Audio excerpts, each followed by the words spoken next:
Take me back to the beginning. Who introduced you to the game of basketball? The beginning. Well, my uncle Oliver Lee played at Marquette in the 70s, and he put a basketball in my hand at 2 years old. And I made my first basket on a 10-foot goal at 2 years old. Of course, we used to go watch him play in Milwaukee, and then he got drafted and played it for the Bulls, and he played for the Spurs briefly. But we got the chance to actually see him play in the NBA. He didn't pick you up? Didn't. So 2 years old? 2 years old. Because I didn't believe it either. I was like, you sure? They asked the question I asked. Pick me up? No, he's like, you threw it up there and it went in. So I was like, hey, I was meant for it. The first dunk to basketball in sixth grade. Tell me this. You dunked the basketball in sixth grade. How did you dunk it? Was it one hand? In a game? No. This was on the outside courts. Okay. Middle school. So it was back in the day, we used to have the thing where you run up and touch the rim, see how high, and then golf ball, and the tennis ball, and the volleyball, then a girls' basketball, then a basketball with not much air in it. And I was just out there on the outside course. I said, guys, I'm gonna use a big basketball. One leg, one hand, dunk. Sixth grade. Your mom, she's been a big influence. Yeah. You talk about music. I've read that she got you into music because she wanted you to do more than just basketball. Yeah. Grade point average you needed to play in high school was a 2.0, but your mom said you had to have a 3.0. Talk about her influence on your life and on your sports. Every time I wanted to stay after school to go play basketball, it's like, yeah, you can come home first and do your homework, then you can go back. Or high school and game days, while all the guys would stay and watch the freshmen, the JV, or the girls play, I had to go home, do my homework, then come back to the game. So there's a lot of games in high school that I just made it right before the start of the tip because I had a lot of homework to do. And she told my coach, which we're all good friends, she's like, homework doesn't get done, he's not playing. Plain and simple. You had a music scholarship. I did. You turned that down? I had to. I was flattered, but I had to. Saxophone? What else you played? Trumpet, baritone. I could play the tuba, I could play some drums. Then I began to write music, and I began to choreograph dances for our band when I was in the band. So I did a lot. I was really into music. So if the basketball thing didn't work, I'd probably be playing in your local jazz club somewhere. Talk to me about that balance, the athlete to the drum major. Once I started with music, it was in me. And I was passionate about music like I was passionate about basketball. And I was never afraid to be different. I was never afraid to try different things. And I mean, that's how, there again, my mother taught me at a young age, like, don't be afraid to be different. Don't be afraid to try different things. It might not be the popular thing, might not be the cool thing to do, but at the same time, be well-rounded. Let's start looking at, now you have to make a choice. Go to college. Mm-hmm. You're in the state of Florida. There's Florida, Florida State. Why UNC? Well, it was tough. It was, of course, the recruiting process, as you know, is just grueling. Mom, what she did, which I think helped us, is she set that time limit. Don't call my house after 10 o'clock. And for those who didn't respect that, we had to X them off. You just don't respect our rules. Maybe you're not the right one for us. So that's how we started to narrow them down. 80 different schools. When you get 80 schools and 80 of the top schools, it's tough balance. I'm like, when I took that visit to UNC, it was right. It was right. As soon as I stepped on campus, as soon as I met Coach Smith, Carolina came in the picture late as far as recruiting. He saw me at Pitt 3, 5-star. Mm-hmm. I played well. I got the most promising prospect. He comes in, he's like, you deserve to be here. Right now, we are offering you a scholarship. I was that freshman year, playing on the dean, getting a chance to play the Carolina way. It was fun. I just wanted to show who I was as a player, as an athlete, and he didn't allow that. He wanted you to play the Carolina way. Mm-hmm. I would go out there and, dunk a basketball and just flash and flare and just show who I am because I love to play the game. He's like, that's fine, but this is how you play the game as well. Act like you've been there before. And it just became a more complete player and understood how to play the Carolina way. And I think that's a tool that helped me today. It's time to go pro. Who helps you make that decision? It was tough. I think everybody in the NBA owed Coach Smith a favor. So he made the phone calls to find out just draft slots, the projecting where I would go. And he kind of left it up to us after that. We did a lot of homework. My mom, we just had pros and cons. What made sense, what didn't make sense. And at that time, I said if I didn't get drafted in the lottery, I'd come back to school. And it was tough because on a Monday, it felt like it's time to go. On Tuesday, it was like, I don't know, maybe I should go back. So I fought with that for a week. But at the end of the week, I just said, you know what? Let go and let God. And Friday morning, I woke up, I said, I woke up thinking NBA. With the 5th pick in the 1998 NBA draft, the Golden State Warriors select Vince Carter from the University of North Carolina. Toronto has traded the rights to Antoine Jameson to Golden State for the rights to Vince Carter. Carter! Oh my goodness gracious! Carter! What a rookie! 1998, first round, 5th pick, selected by the Golden State Warriors. But you're traded for your teammate. The business of basketball. Antoine Jameson. Yes. Well, first of all, drafted, you know, exciting time in your life. You know, you look forward to hearing your name called, shaking David Stern's hand, taking that picture, and then he tells you, hold up, somebody's about to be traded, just wait right here. I see Antoine, you know, you shake his hand, you go do your interview. I see Antoine at the bottom of the steps, so it was like, yeah, I said, somebody's about to get traded. Man, it's unfortunate. Well, not knowing, he was waiting because he knew already that we were about to get traded for each other. Because I thought it was weird because Twan never worked out for Toronto. Of course I did. Talk about you going to Canada. It's cold, international city. What was your first thoughts? I get there, and to my surprise, it's one of the best kept secrets. I mean, it's one of the best places ever. I mean, they were learning with me. You know, the game of basketball was just starting to evolve and starting to win and starting to get good players there. T-Mac's there, my cousin's there. It's just like, you can't beat that. It was just a start. It was just a great start for us. Talk about that relationship. T-Mac's there, you're in Canada, new surroundings for all rookies, lockout year, and then you play that rookie season. Well, that's what made it easier for him because T-Mac had already been there for a year. We just found out that we were cousins the summer before his first year. Now, all these years playing Team Florida, he was playing on the younger team, I was playing on the other team, used to watch each other play. He comes to Chapel Hill because he went to prep school right there in North Carolina. He comes to Chapel Hill that week to play prior to the draft. We play for the week. That Thursday, he tells me, I let him use my locker because it's like this guy coming, it's like, hey, man, I know you from home. Yeah, you can use it, you know, whatever. That Thursday, we play. He's like, hey, I'm going home for a family reunion. I'm not going to be here on Friday. I'm like, okay, cool, I'll see you next week. He happens to sit at a table with my grandmother. They have conversation. He was like, yeah, I went to school in North Carolina, going pro. She's like, oh, my grandson, he's in college in North Carolina. She's like, oh, yeah, where? She's at Chapel Hill. He's like, oh, who's your grandson? He's like, Vince. He's like, Vince Carter? And that's how we found out that we were related. So I get a phone call from him like, hey, cuz, this like, man, who is this on my phone? Talking about cuz. It was T-Mac. So it was just so weird how we've all these years seeing each other and never actually knew we were actually related. It was just pretty awesome. So we learned together. And it just made the transition a lot easier. Of course, having Charles Oakley on your side makes it a lot easier as well. You had some good vets. Yes, Kevin Willis. Kevin Willis, D. Brown, Doug Christie, a lot of guys. You just played 2 years with T-Mac. And I look at, you know, being an older guy playing against y'all, I said, whoo, these two could be a problem for years to come. But you only get a chance to play 2 years. Have you thought about you and T-Mac if y'all have played longer? We've talked about it. What's the conversation? How'd it go? It was like, cuz what if? Like we always we would say that, like, man, what if? And just laugh about it because we were tight. We looked out for each other. We made plays for each other. We understood the game because we grew up together in it, right there. And I understand what he wanted to accomplish, who he wanted to be. He wanted to spread his wings. So that's the why not. That's the why not y'all didn't play against. Yeah, I understood it. And I felt personally that we could do it together.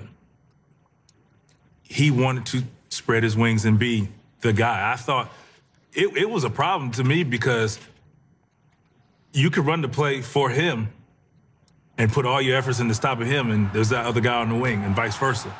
Sometimes the plays where we run for me, go make a play, and of course you got to stop this guy named Tracy McGrady, who was just as athletic, just as skilled in scoring. So I just thought, man, 1-2 punch like that, you can't stop it. But we laugh about it. It was like, hey, man, I wish we could have had a few more years to try it out. You're in the playoffs. And I want to ask, you decide Game 7 morning, go back to Chapel Hill, walk across the stage. May 20th, 2001. Get your diploma, make it back to the game for Game 7. You play the game, you guys lose. You get the shot to win it. Carter at the buzzer, no good, and the Sixers hold on and advance to the conference finals. Back up, rewind. Would you do it all over again? Absolutely. Why? I was able to fulfill both of my obligations. I think for every college student who's put the hours in to finally graduate and receive that diploma, that's what it's all about. And, you know, I got to experience the ultimate high and the ultimate low all in one day. The high of graduating and fulfilling a goal, and the low of missing the game-winning shot, Game 7, to go on to the conference finals. And I was able to hold my head up high, though. You know, I was thankful for the opportunity, and I would take that shot again. When I got home to Toronto, I went to the gym, took that same shot 7 times in a row and made it for peace of mind. As a teammate, you heard guys saying, messed up his routine, messed up our opportunity. Let's look now.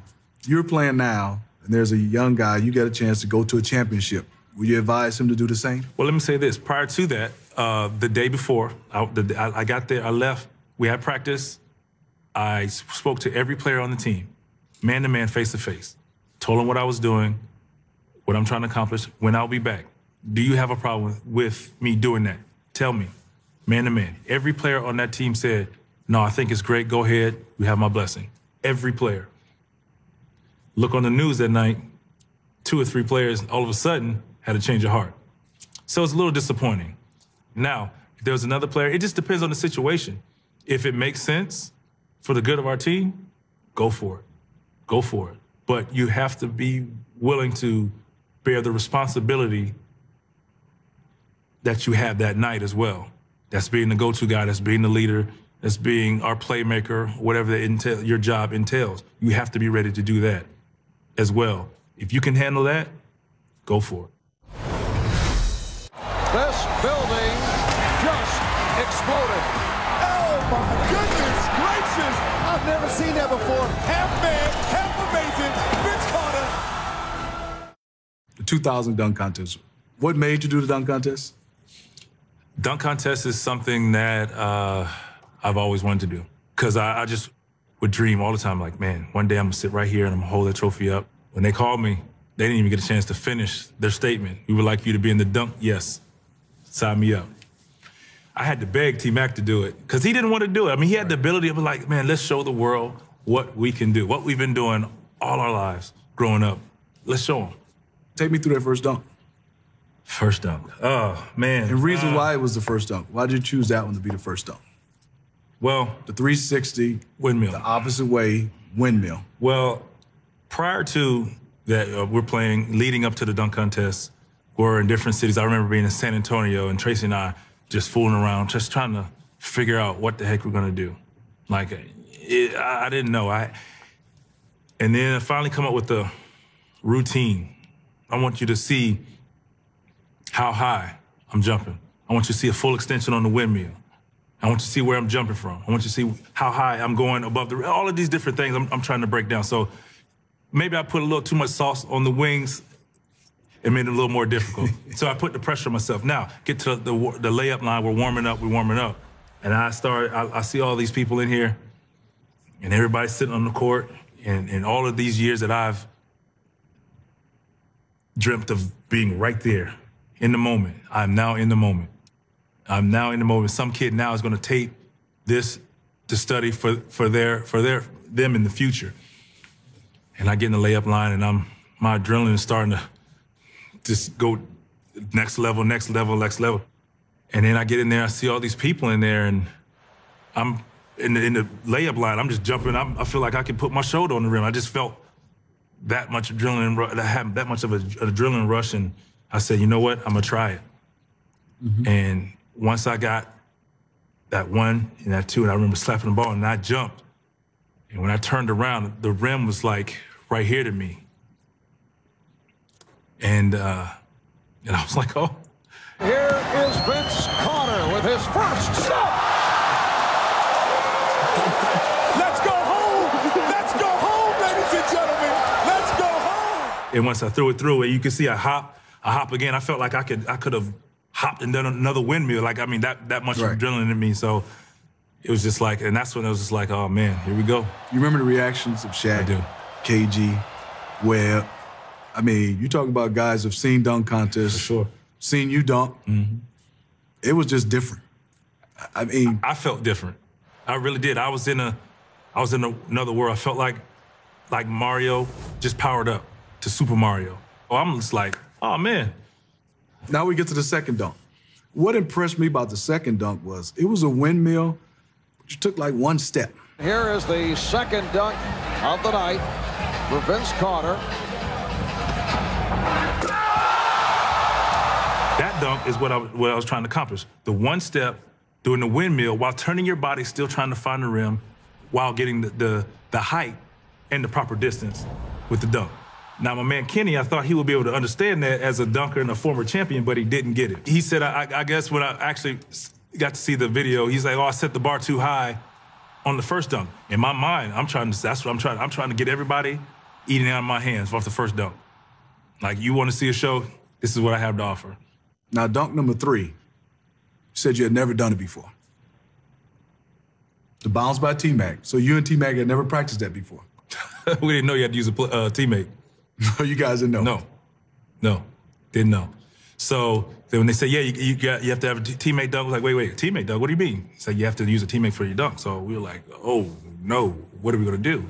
And I remember a week prior to the dunk contest, I saw a picture of a guy in some jump soles with the ball in between his legs. You thought of that during the contest? During the contest. I remember saying, I said, maybe I'll try that. But I didn't know how to get in and out of it because we didn't practice it.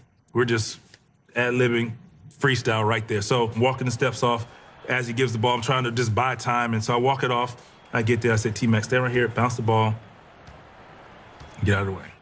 If you recall, the first time he bounced it too high. Vince Carter getting the timing down with Tracy McGrady.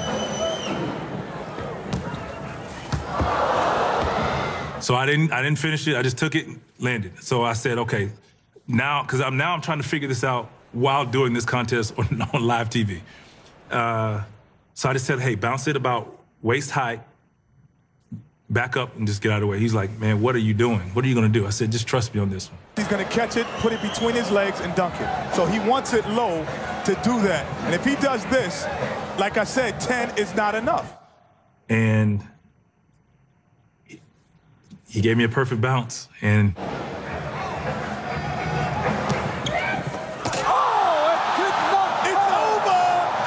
It's over, ladies and gentlemen.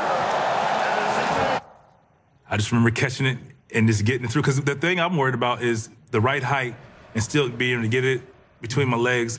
I relied on the adrenaline rush, and I was able to pull it off. So the whole "it's over" thing was more so, I am in the dunk contest, the biggest night of my life, trying stuff that I've never tried, and I'm able to pull it off. I was like, it's over for everybody, because I'm in my zone now. Well, you got the wow, because AI, if I remember, ran off the court. Yes. So you didn't get the wow, you got the wow. Yeah. And then the fourth dunk was something I don't think anybody had saw, whereas you dunk it and put your arm. He had done that before? No. I had done something similar. The year before, I played in Gary Payton's game that he used to have out in Seattle. And in the layup line there, just jumping in the rim, just drop it in and just whatever. Just go over the rim, just let it go. What I wanted to show is how high I was above the rim, then able to come down in there and hold on. While doing that, I wanted to hang there, and I want to go to the utmost level that probably people can't get there. Silence. He's got the swagger. He's got it all. All right, right, Vince Carter with his first on the final round. Not ooh-ah, not wow. Silence, like, wait. So I look at the rim, it's like, well, here goes nothing. And I wipe my arm off, hoping I don't fall off. Because I'm thinking about Butch Carter right now. If he's going to kill me, I come back with a broken arm. And walk my steps off, and once I got up there, I hold on, and I just close my eyes, looking for the silence. And I just remember holding on for a second, and when I jumped down, if you notice, I'm walking the first couple steps with my head down, listening for the silence. And then a little smile, because I was internally, I'm dying laughing, like I did it. Yeah, because you got silence. I got it. Quiet. And that's the first time I've seen an amazing dunk where fans watching it, peers watching it, quiet. Not a last dunk. Here comes Carter and puts it down. You didn't quite get to the free throw line, but had you done that before from the free throw line? Well, once it was my turn again, I was told it was over with. I didn't have to dunk again, so I had already turned the dunk brain off. I'd never tried it with two hands. So I was like, let me try it. Just wanted to be safe, but not hurt myself at the same time, because at that distance of two hands, you let go. You know, it was just one of those things, and I was just trying to get as close to that line as I could, and I just wanted to just complete it. Like there again, I didn't want to miss a dunk. So regardless of what it was, I felt like it was already in the bag. Just get something out of there, and it's over with, and I got it over with. Voir mon père heureux, je m'en souviendrai toujours. Les Bleus de 84 m'avaient permis de partager un beau moment avec lui. C'était tellement rare et si fort. Et quelques années plus tard, avec ma fiancée, je la revois, émue, se jeter dans mes bras. Comme si ce nouvel exploit de l'équipe de France allait changer notre vie. Cela fait aujourd'hui 16 ans que David Trezeguet a marqué ma mémoire. J'aimerais tellement que mon fils vive un moment comme celui-là avec moi. beIN Sport, le plus grand stade de l'UEFA Euro 2016.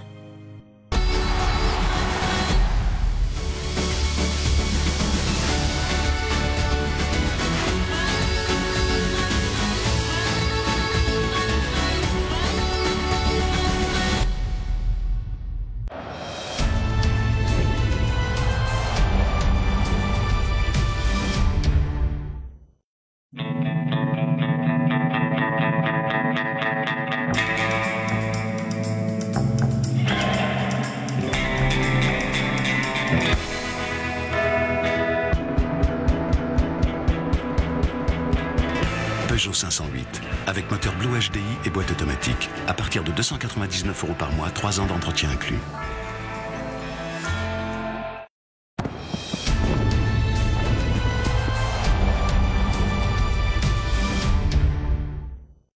Vous êtes ici.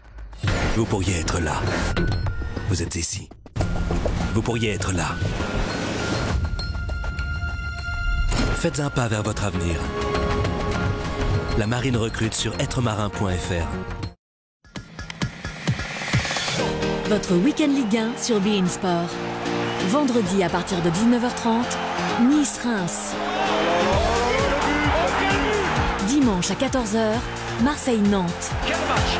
Quel scénario imprévisible! À 17h, Multiligue 1 avec 4 matchs en direct. Montpellier-3, Guingamp-Caen, Saint-Étienne-Lorient, Gazélec-Ajaccio-Bastia. Et à 21h, Rennes-Monaco. La plus belle offre de Ligue 1 est sur beIN Sport. So the next year, you didn't defend your championship. Why not? I didn't want to make it a career. I didn't want you to expect to see me in the dunk contest every year. I wanted you to expect to see me in the All-Star game every year.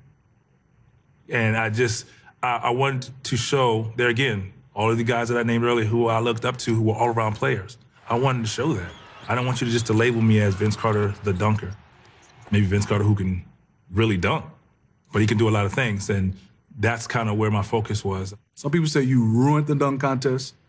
Some people say you reinvented the dunk contest. The reason why they say you ruined it, because no more superstars would do it. That was a dream of mine, a lifelong dream. Being in the NBA was my lifelong dream. Being in the dunk contest was a lifelong dream. I wasn't afraid to fail. And I think now guys are worried about the guys who we always want in it, the superstars, maybe don't feel comfortable doing it for. So you ruined it, or did you reinvent man, I can't it? answer. I can't. You got to answer the question. I reinvented it. How about that?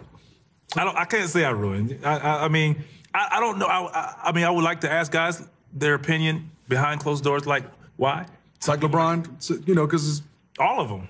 There's a lot of guys who I feel like could what would make be your some advice? noise. What would be your advice? Go out there and have fun. To do it then.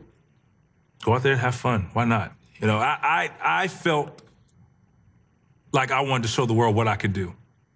Now I think it's just different for everybody. Their mentality and their approach to the dunk contest is different. I say go out there. You step into a game fearless. If you're able to do it, give the people what they want. You might not win, but at the same time, if you don't feel confident in doing it for whatever reason, don't go out there and embarrass yourself just to do it just because either. We have the ultimate dunk contest.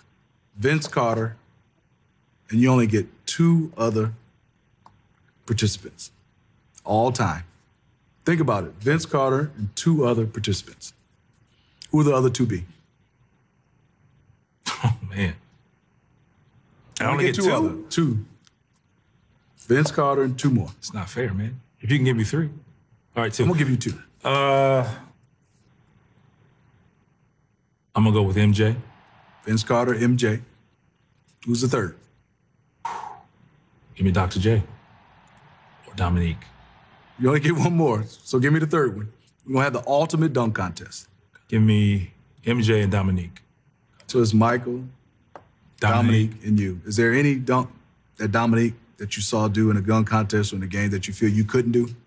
And same with Michael? Michael Jordan, his one arm, the cradle, that I struggled with that. I could do it, but it didn't look like his. And Dominique's, like I could do the 2-hand windmill and make it look good. I'd throw it through, but I couldn't do the 2-hand windmill. Like if you talking about 2-hand windmill dunkers, Dominique Wilkins, like that was power. Like I dunk with anger and power, but I ain't dunk with power like that with his. And that's the 2, like I could do it, but I couldn't do it. Not like that. So what's the ones that they couldn't do? Probably the arm in the rim.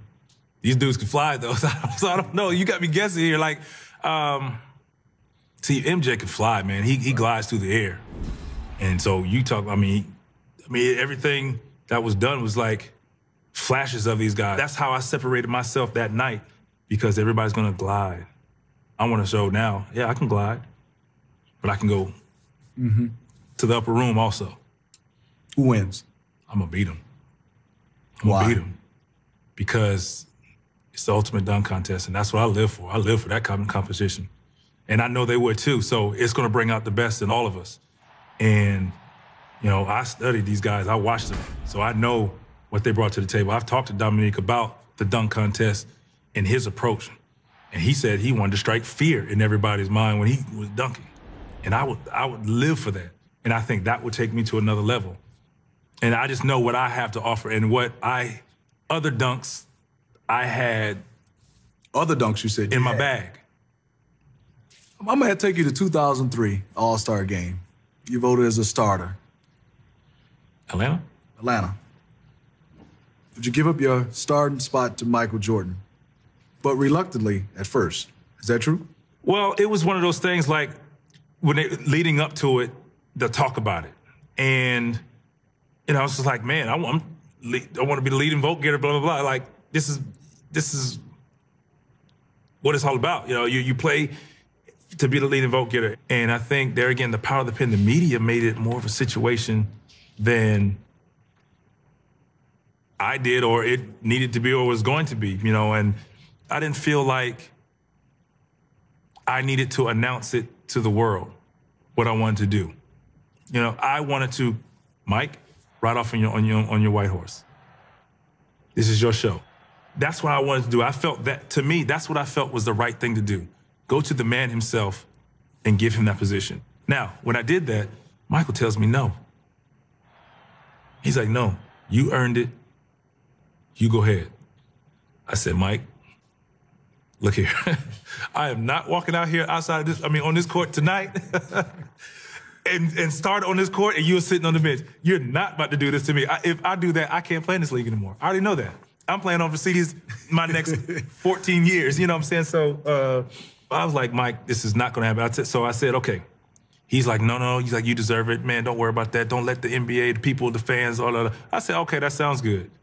So I walk away. So we're sitting there. So I had already planned to myself, said to myself, I was sitting on the bench with my uniform on, buttoned all the way up, and I was going to sit in the bench, and I'm not going out there.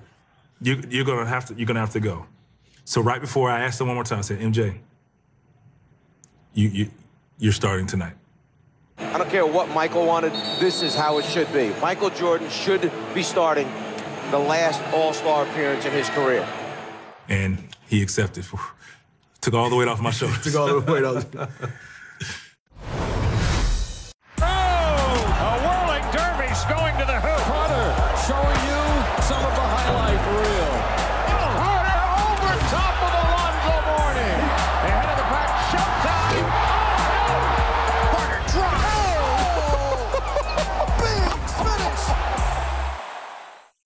People consider you arguably the greatest dunker ever. How do you feel about that? I know I've talked to Dominique about that, and Dominique said yes, but I also could play. Is that your same feeling? Yes. I could play, man. I'm still here. I still love the game. You know, the numbers speak for itself. History speaks for itself. So I leave that to other, I never say, oh, look at the numbers. Like, I just know I can play. I know I belong here. And there again, when you ask that question, why not the next year or the next year? Because of not wanting to be labeled as a dunker. I'm not a career dunker. I want to be a career basketball player that lasts and you look up to. That just wasn't me. That's not what I wanted to accomplish. We're playing Toronto at Georgia Tech. I'm watching you college. I see the dunks. I don't see them up close. Right. I done played against Michael. I'm guarding Doug Christie at the top of the key. You're isolated against Chris Crawford. You beat Chris Crawford. Yes. So then there's Dikembe coming. Mm-hmm. Honestly, I go, young fella, welcome to the league. Carter elevates and throws it down. My goodness. Talk to me about that dunk. For me, I just wanted to establish myself, and he had blocked my dunk a couple of times, and no, young fella, and all that stuff. So I was like, man, I'm going to get this guy one time. You just don't know. So I just remember going baseline and taking that second dribble and going up. And once I hit him, I was able to go a little higher. And when I dunked the ball, it took everything not to wag my finger back at him. At that time, they were calling technicals for the taunting or whatever, but it was just a great feeling. It was like, this is just who I am, so it was, for me, I had a dunk list that I never showed anybody, but it's like all the great shot blockers. Mm-hmm. You want to mark them off. Just a great accomplishment in your career. And he was one of the so first. I'm gonna ask you, that list, did you mark off, get a chance to mark off everybody? Yeah. I get a chance to be your teammate, 2000 Olympics. The first couple of years, I see Vince playing with a smile, mm-hmm. playing with intensity, but with a smile. Mm-hmm. Something was different in that Olympics. It's a lot anger, going on. Yeah. Two chips on your shoulders, mad, frustrated at sometimes. Why? There's a lot going on that year with T-Mac leaving. There's a lot of controversy that was put in between us to try to turn us against each other. Situation with my agent at the time. I felt my release was playing with you guys. My release was now to get away from all of that because you had to hear it all summer. It was like, man, was he good enough when I was added on? Because I wasn't originally picked. Mm-hmm. I was added on. Mm-hmm. I felt that I was playing good enough to be there. And I wanted to prove it. I wanted to come out there and play within the confines of the office with the guys, but showed that I deserved to be here with everybody else. I was honored just to play with, first of all, to be an Olympian. It seemed like you was taking out so much frustration on the rim. Yeah. I mean, you were dunking it extremely hard. Yeah.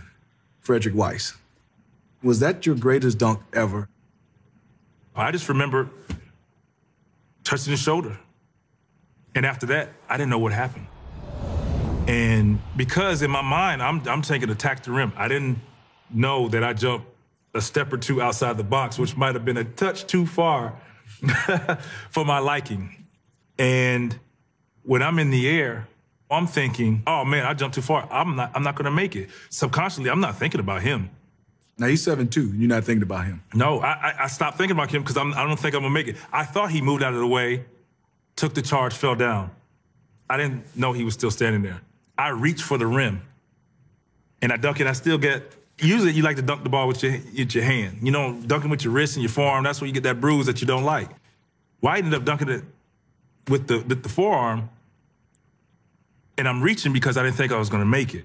Nobody said you jumped over. And everybody's like, I just remember in the timeout, and I don't know why, you're the first person, I remember you sitting right here just looking at me, shaking your head like, man, but what? Like, but nobody actually said, you just jumped over a man. Because no one has seen that before. Our reaction, the guys went on the floor, was almost like that quiet that you talked about when you put your in the rim, because I looked at Sharif, I looked at Allen, I looked at Tim.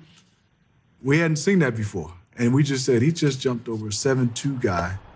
Did I just see that? So that's why our reaction was, because I know I was still sitting there. The whole game, like the rest of that game, nobody said like, man, you jumped over this guy, until after the game, one of Gary's guys showed me on his camera, and that's when I was like, wait a minute. So I watched that 7 times, like, wait a minute, I actually jumped over this man. Unbelievable. Unbelievable. Number 15, Vince Carter. Backbreaker! Carter to the rim, puts it up and in. Oh, strong move. Here's Vince Carter, a long three to tie him. He's got it! Now the Mavericks in transition will get a 3-ball from Carter. Vince Carter gets it done for the Mavericks. The rumblings of Vince Carter wants out. The Raptors want to trade Vince Carter. Who makes the call to trade him? Was it the owner? Was it the general manager? Did Vince really want out? Explain that from your side. I personally told Mr. Babcock, I was like, look, I don't have a problem with being here. That's what it's about. Because I remember when I first met him, he's like, yeah, I understand you don't want to be here. Like, the first meeting, I'm like, how do you hear this on your second day of the job? So it just went from that conversation of, I hear you want to now Vince wants out. He's not happy. He's not playing hard for them. Like, I would never disrespect the game. All of that I've been through prior to 2004, why would I disrespect the game now? Because the game's been so good to me. And what I've learned from veterans and all that just didn't make sense to me. So it was rather frustrating for me to hear that and to really understand and grasp it. So once it happens, and the trade happens, and it's like, oh, Vince didn't want to be here, and so on and so forth, just the hatred. Like, I was like, I just couldn't understand it, because if the fans or the organization, the people knew me like I thought they did, they knew I loved it there. I loved playing there. So if you could go back, is there one thing you would have did different to maybe stay? I don't know. I mean, it's not sure. I mean, sit with the GM a bunch of more times. I don't know. I mean, it's just the disconnect between the two of us, I think, is where it started. To try to clean that up, I don't know. I don't know what else to do. And it just was what it was. It was putting the cards for this to happen, for me to learn and to grow and to develop thick skin. So now you look at it, you get traded to New Jersey. Mm-hmm. The old Vince Carter started to come back. Was it the injuries? Was it the change of scenery? Was it playing with that group, Jay Kidd? Or was it a combination of all? What can you put your finger on it? Because it went back to Vince having fun, Vince playing above the rim. I just wanted to prove to everyone, like, I still got it. I'm still capable. I'm still able to play this game, you know, regardless of if you hate me, you think I can't play. You think I didn't want to play? Whatever you had to say, I'm gonna show you. I'm gonna show you. Now you look at pretty much every trip back. Tell me those emotions. It was being booed back in Toronto. I don't think any player has ever been booed like that night. From North Carolina, 6'6" guard, number 15, Vince Carter.